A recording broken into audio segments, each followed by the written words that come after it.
No sabemos si hay algún mensaje, quizás haya también un renacer a partir de esto que estamos mostrando nosotros por primera vez en la televisión argentina y probablemente en la televisión mundial.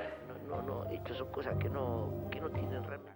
Ediziora, gaurko prentsaurrekoan, el hombre que amaba los platos voladores izango dugu. Buenos días. Good morning to everyone. Welcome to the new press conference of the San Sebastian International Film Festival. We have the representatives of El Hombre que Amaba los Platillos Voladores, which, as you know, competes in the official section. We want to introduce them on the far corner. We've got RENATA LERMAN, actress, then we've got... Yes. Diego Lerman, director. Leonardo SBARAGLIA, actor. And NICOLÁS AVRUJ, executive producer.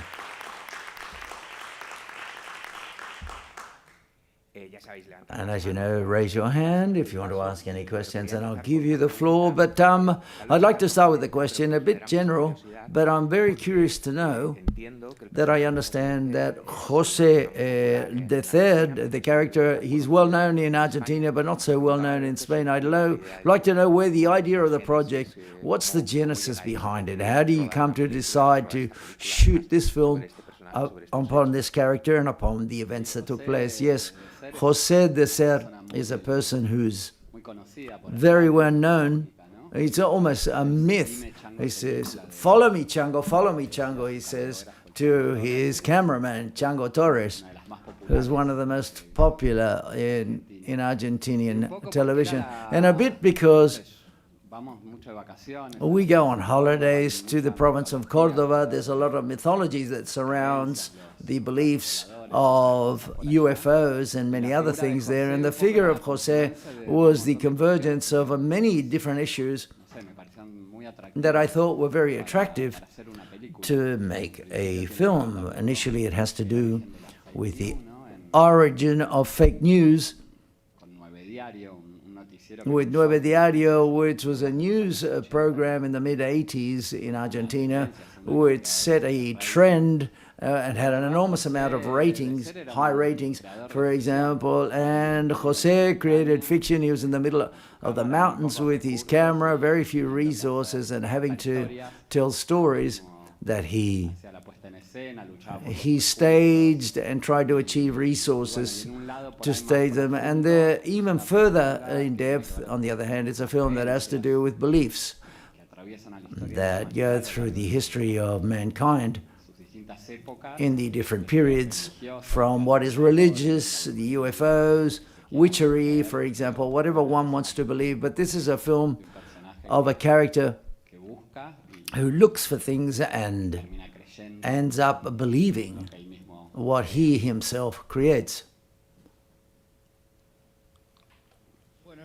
Hi, good morning. I would like to ask Leonardo SBARAGLIA. Diego Lerman is talking about the search and looking for something. Did you feel comfortable from the outset in this character of such an histrionic journalist, and in this search, because you're always searching for characters and that ask more for you and have different energy? Yes.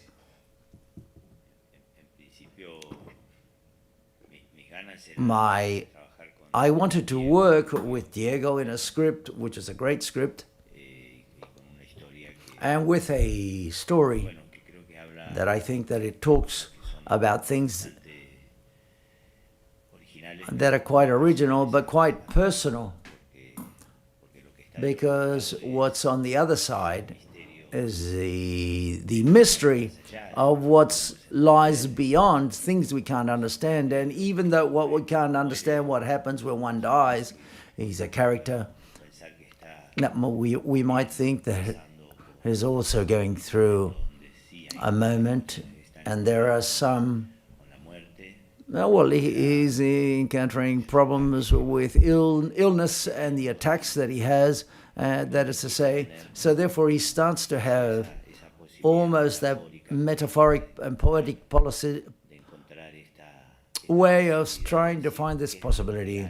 What's beyond, what's between us that we can't see, what lies between us that we can't see. Vis-a-vis your question specifically for me, of course, it was an enormous challenge.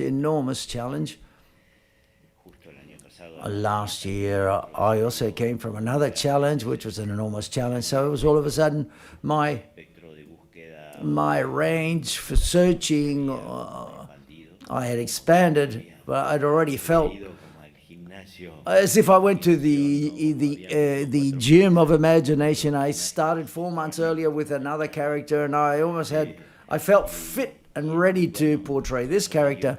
And this gave me the possibility to be able to portray this character in that scenario on location. So it was another scenario for me for searching and for this character. And personally speaking, I'm also growing as a person, and the character's dialogue, maintain a dialogue with my own life. It's another excuse.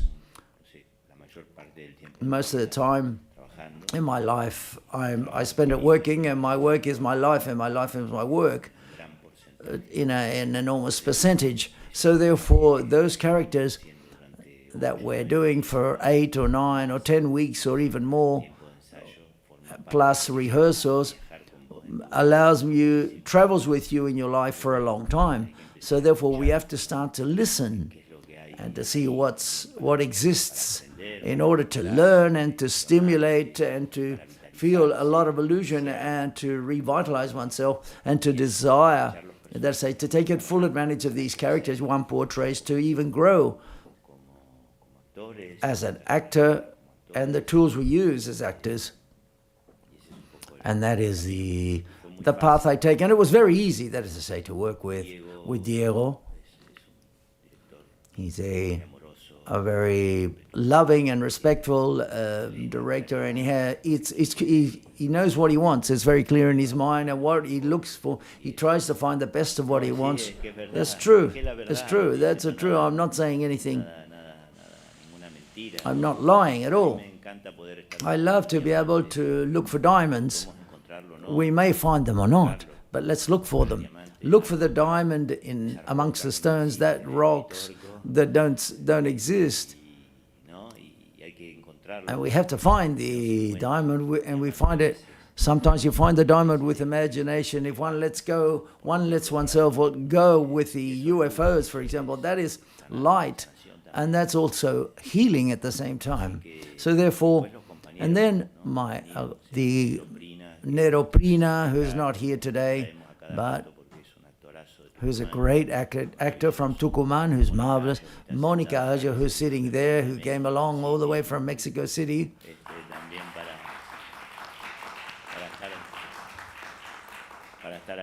To be here with us, and all of us, all of the cast, Norman Briggs, Normas Nunez, Paula Grispan. I don't want to forget anyone, and I forget everyone maybe, but great, incredible actors. And plus all of the people that we found in Cordoba, the people that weren't actors, and they ended up participating and getting involved with,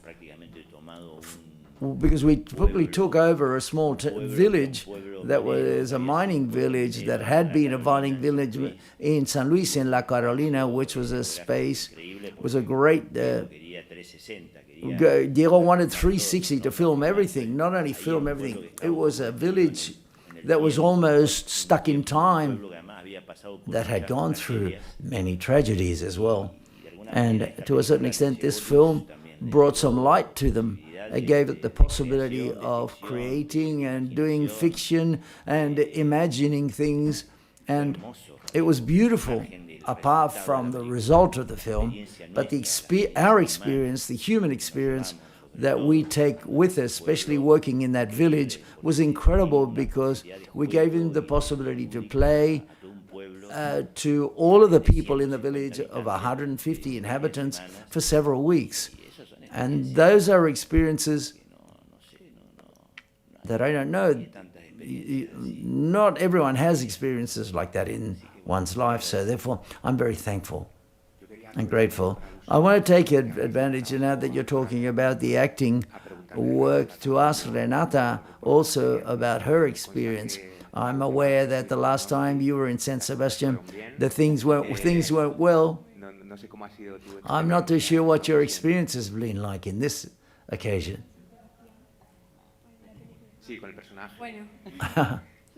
Okay.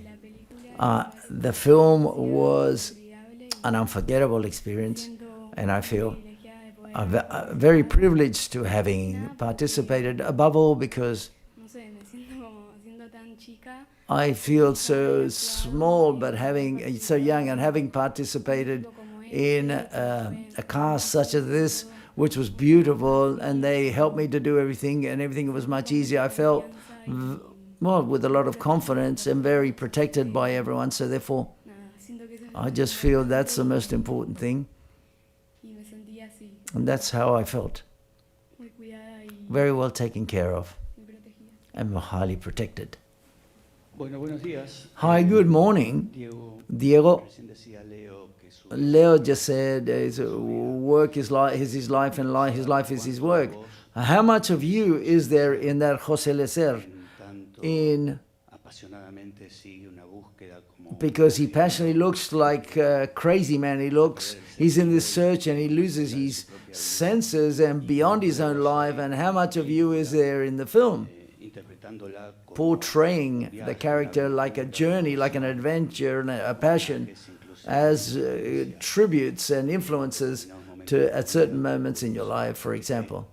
Like, for example, E.T. or the period music that you use. Yes, it's a strange film because it's also quite personal, and also the character. He's someone that creates fiction. So, and it's very playful, it's very vital. It was beautiful to make the film. I came from the previous film, the El Suplente, which was a tough shoot because we were stuck in the middle of the pandemic and it was very tough to film under those conditions. And everyone wearing a face mask, and at the end of it was really tough. But this shoot was so festive, one could say. And just what Leo said and Rennie said, for example, that each part was quite different, and there was a great amount of search. And with the licenses I always remember there are many scenes, for example, that of the goats. I was asking for goats, bring me loads of goats or animals, and they brought goats, and then we started to play with the goats. And at the end, that scene stayed in the final cut, and so forth. There are many other scenes as well. So the film wasn't always like this, but that was the spirit behind it. When one directs and you direct, not to mix actors and the people in a village that had never portrayed any, acted, for example, and these consecrated actors with the world of the 80s, with the newsreels and the news programs in the 1980s. To make this converge, I was pleased I feel very privileged to make films, and it's the world I live in, and it seems to me there's a bit of sharing the experience that cinema has that nourishes you vitally and I feel very grateful for it. But obviously, José's journey in our film is of someone who loses his mind to a certain extent and slowly but surely mixes fiction with reality. There's a struggle against this illness he has, and there are also other aspects that I hope I'm not going through at the present moment, but I think that area between fiction, reality point of view, at the end, it's a film that is organized from the perspective on what you believe and where you organize the staging of the film. So therefore, all of this has a lot to do with me, but we did things. For example, I was talking, Leo, the black El Negro was a cameraman in the film, and we showed him to use a camera, and there are some of the takes that he used. So we mixed the experience, or Lidio, for example, Well, like, for example, filming with the helicopter, whether there was a wind blowing or not, and all of that stuff got involved in the shooting. That's the magic of cinema as well, all of this. Maria Merlino, that I didn't name her, a big kiss to her as well. A question for Leo. How do you do it to characterize this character? Those are 40 and 50 years. We saw him on TV without falling into a parody. For example, you're always on the limit. The work you did on the character José de Ser. I never took him as a parody, that is to say, in the sense the character pursued things that were quite legitimate and with a lot of truth behind them, albeit the engineer comes along and says, well, I feel like a farce. And all of us at a given moment feel that we feel like a farce when we're saying, and I've done a horrible take, and you feel like a farce, but at the same time, you're always pursuing some truth. And as the engineer says, the message is the correct. The message is what it's all about. So therefore, some of that discourse and that narrative I had to believe as almost half messianic. For example, the idea of you've got to enter into a title of this type, take this kind of approach. The film addressed difficult issues and certain esoteric issues, and some of this, you have to enter into this, but it's not a parody at all. As I said before, as Diego says, the character walks on the verge, on the limits of reality. Initially, what is reality? What's the truth? What's madness? When are we crazy or not? Who's crazy? So at the end of the day, how many crazy people are in very important positions? What can I say? So that's why I'm saying this. So therefore, you know, that's what I'm saying. And we've got all the permits, we've got all the permission to take that madness or to as far as it rings true. So therefore, at no time did I, on the contrary, I said that in an anecdote when we were rehearsing and a camera person came along who had worked with Jose, not Chango, because Chango died, a person who was younger at that time, and he says hello to us, and he came along sort of like defending himself. I'm here. You're not going to make me talk poorly about Jose de Ser. If you think you're going to take the piss out of the UFOs and all the things, you're not going to get a word out of me. I said, yes. I said, of course. There was something I understand that many memes, for example, the memes, and everyone laughs at them. So, but the data and the issues, for example, the details that we have about José was information which was very dignified. So they love him and admire him, all of the people who had worked with him, and they respect him as a noble and an endearing person, and they admire him because of his work, because he's managed to obviously squeeze juice out of stones, literally speaking.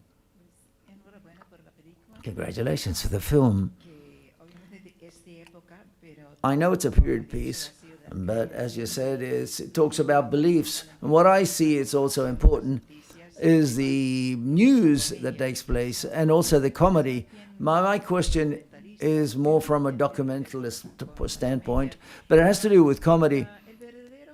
The true José de Ser work in the Sinai, for example, there's a scene in the desert with the music of Lawrence of Arabia that gives us sort of several tones at the same time. No, it's not a biopic of the José's life.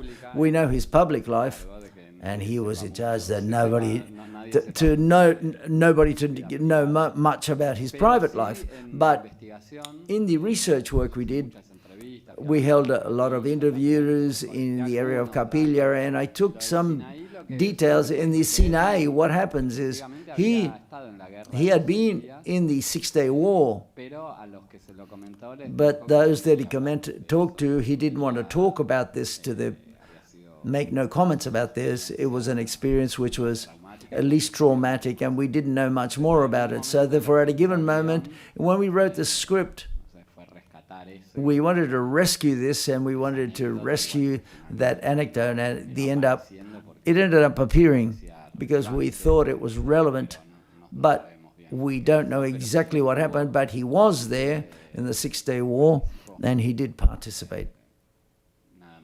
That's all I can say.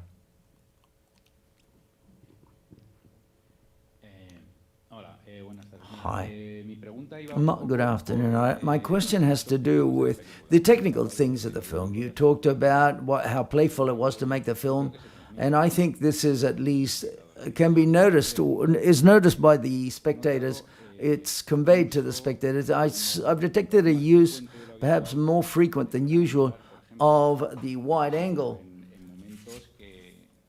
especially in moments which is not normal to do so. I would like to ask you why the use of this, and to talk about how you address the visual side of the film. This was a decision we took with the DOP, Wojtek Staron, who I've worked with in several films. We used anamorphic lenses that distort the image a little, and we thought were pertinent for the kind of film that what the story we were telling. Visually, I thought it was quite suggestive. So, the different worlds that coexist. We got the world of the camera-matic, which is a pain in the neck, because a camera of that period, sometimes it worked and sometimes it didn't work because it had a life of its own. Even the green glitches appeared at a given moment. We thought, let's put that into the post-production, and we generated a few, but we never knew the clips when you stopped filming whether they had been recorded or not. But because there's a big period aspect, but it's a video that was used at that time. And then the aesthetic side of things, well, like all films, its approach, it has a way, a form, or a look, shall we say, of different colors. The way we film, I like the use of a long takes. It's very difficult. There's a lot of work there, but when it works, it's almost magical. The coordination of everything that happens. And it gives it a narrative time, these long takes, to the film. So, from the sound and music, it was... Where's the musician here? He did a great job. We worked with we've worked in several films, and there was a specific score. So the soundtrack, which we worked a lot upon, and so therefore I used even more music. He brought along some great music that I thought, but it all had to do with the tone of the film, that is to say, and which is the most difficult thing for me of the film, to try to find that tone between what is more the realistic and naturalistic and documentary and all of the show business world from where Jose comes, and the movement of the film is at the end. You've probably seen it, so I can give you the spoiler, but it's as if it ends up being the same as Jose de Ser makes, how he ends up appearing. The UFO he was looking for appears. This is looked at from the way the daughter looks at it, but that's a premise that I had from the outset of this idea, which was a bit crazy. It was also difficult to produce because of its size or dimension. If Netflix hadn't supported us the way it did, it would have been a film which would have been impossible to make in Argentina, especially at this time. at this time.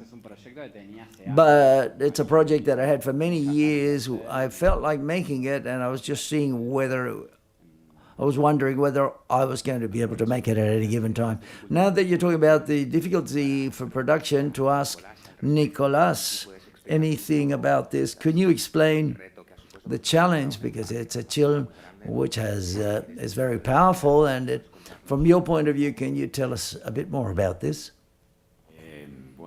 Well, all films have their challenges.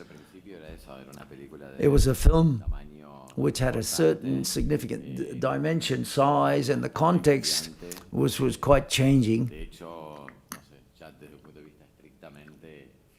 From a strictly financial standpoint, it was financed by Netflix, and they changed during the shooting of the film. There were 4 changes in legislation to how to work in film, so therefore the change doubled things from the funding point of view. But there was a search in the film. We didn't know. Well, we went to visit the village in the scouting and the houses. The original, town village turned into a tourist center, and there was an UFO at the entrance. And we did some scouting beforehand, a year before making the film, in one of those places. When we were searching for locations, we found this village, which became the main organizer for 2 months.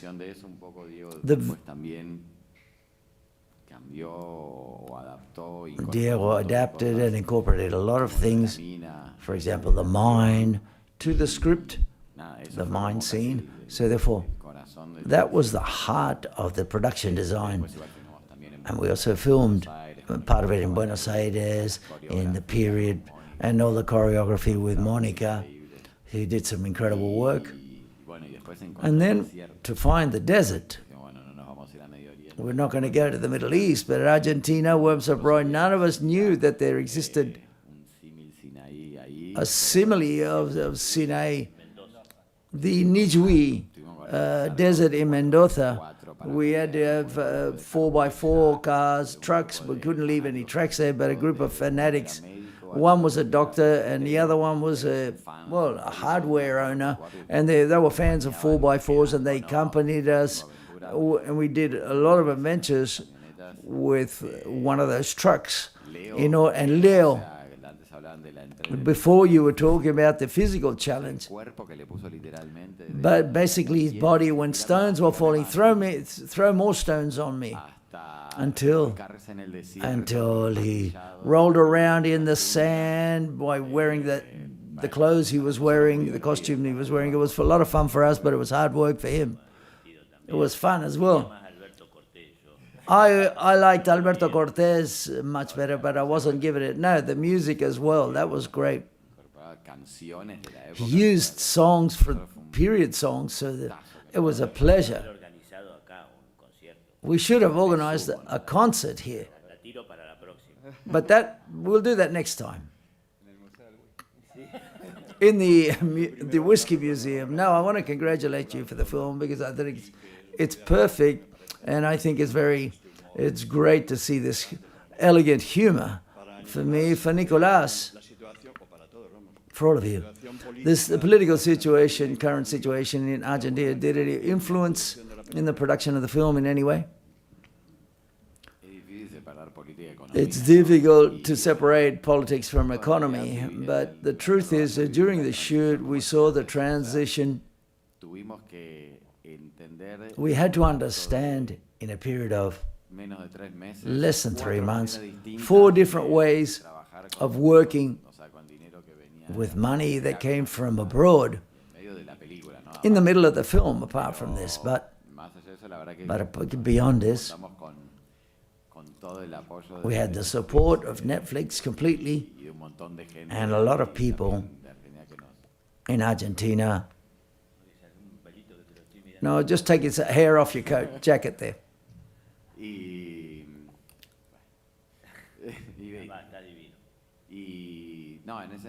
And in that sense, that's the way it worked. But now it's like It's a dance. You can't have, you've got to have your 2 feet on the ground, but you can't leave 1 foot in the air, even more because there's much more uncertainty now in Argentina. Yeah, the feeling that this is the last film we're going to make, I don't know. The financing of the Institute, the feeling of almost apocalyptic vis-a-vis the situation we're going through in Argentina, not only in culture and cinema, but in other fields like science, health as well. The truth is, we've gone through that, we lived through that transition with the film, but with a high level of uncertainty as regards what's going to happen in the next few days. We're not even thinking about months or years, but just the next few days.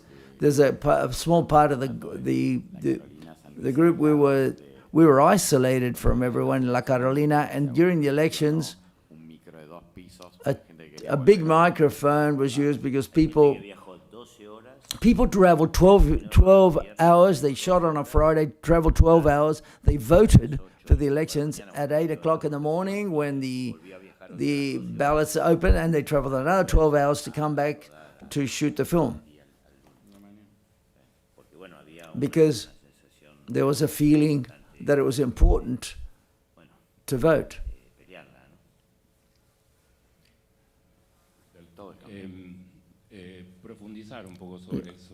Going further in depth, the future of Argentinian cinema, how do you see things from here on in, if anything is going to happen, or whether we're at the beginning or the end of Argentinian cinema? I don't think it's the beginning of the end. There will always be one way of making films, but it's very painful to feel that even to just say something, one is afraid. Not only in cinema, but the feeling is anyone pulls their head out and says something, one is condemned because it's an opportunity to. The strategy to survive of the power now, the people in power, is to attack. So cinema, I don't know.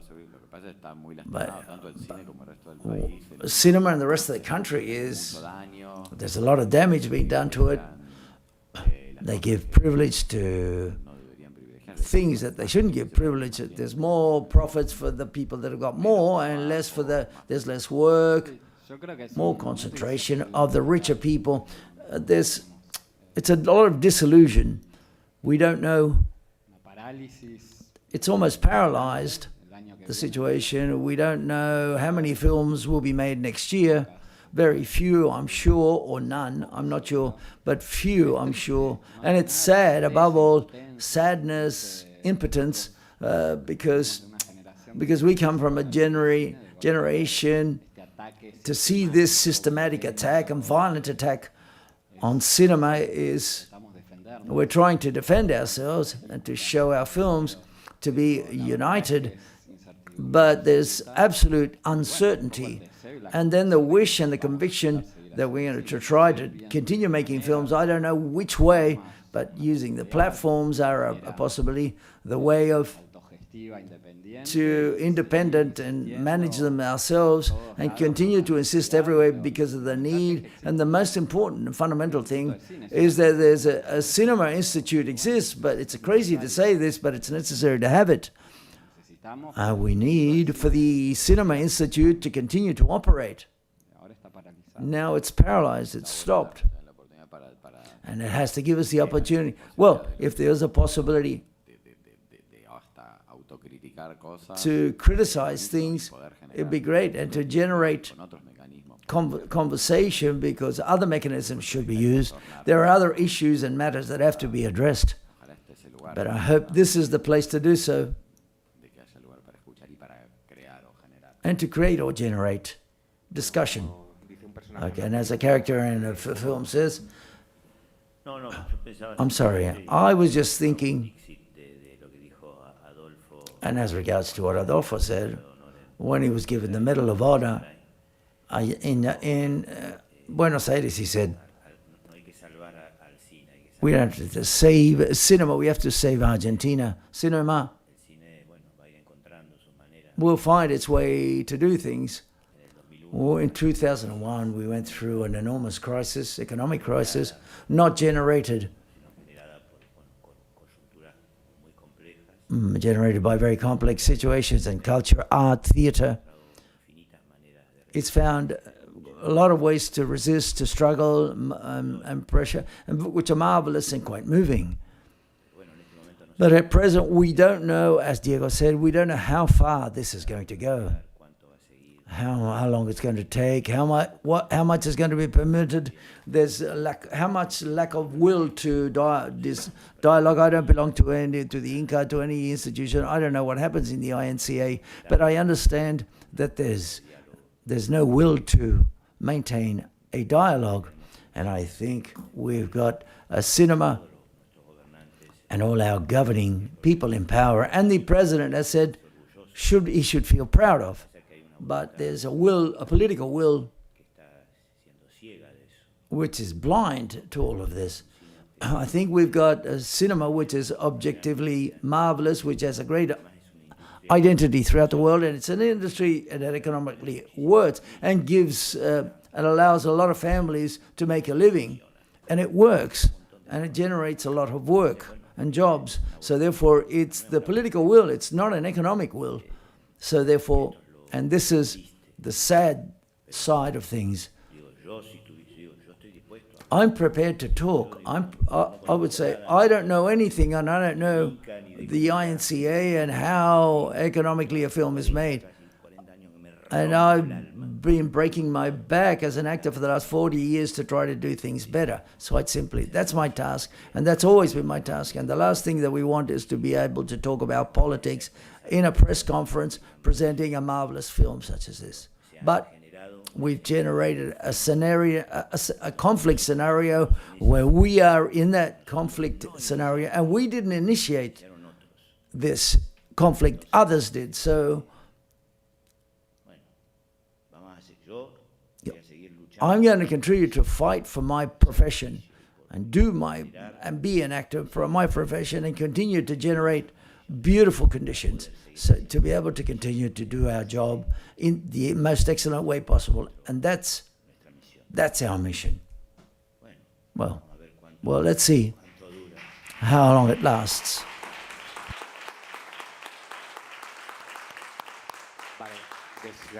Okay, unfortunately, we have to stop the press conference. I was going to ask you a big round of applause. You got ahead of me. Another big round of applause, please, to the film and the people representing it here on the panel.